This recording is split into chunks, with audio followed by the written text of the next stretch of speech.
हाँ जी, अभी अभी मैं कुरुक्षेत्र होकर आ रही हूँ और कुरुक्षेत्र में महाभारत का युद्ध हुआ था। जैसा कि हमने देखा है, सुना है, पढ़ा है, हमारे बुजुर्गों ने बताया, टीवी पे महाभारत आती है तब हमने देखा है। लेकिन जब मन में ये सवाल आता है कि हस्तिनापुर में कौरव रहते थे और अगर हम बात करें पांडवों की तो इंद्रप्रस्थ में वो रहते थे, तो फिर युद्ध जो है वो कुरुक्षेत्र में जाकर क्यों हुआ, इसके पीछे की क्या कहानी है। कहते हैं कुरुक्षेत्र की भूमि को श्री कृष्ण भगवान ने ढूंढा था।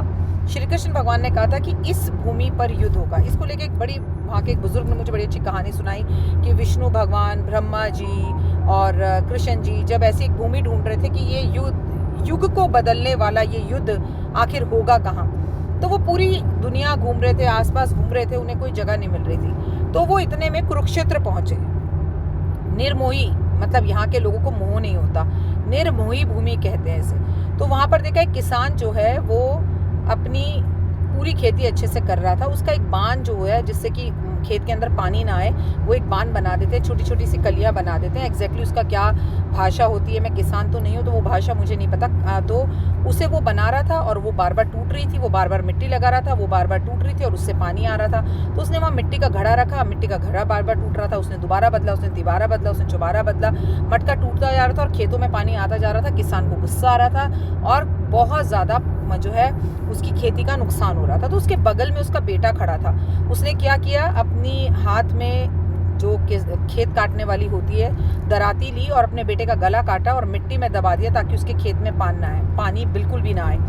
जब श्री कृष्ण भगवान ने देखा तो बोला बस यही वो भूमि है जहां पर जो है मृत्यु का ये सबसे बड़ा खेल और महाभारत हो सकती है, क्योंकि यहाँ पर किसान को अपने काम के लिए अपने बेटे पर भी मोह नहीं आया।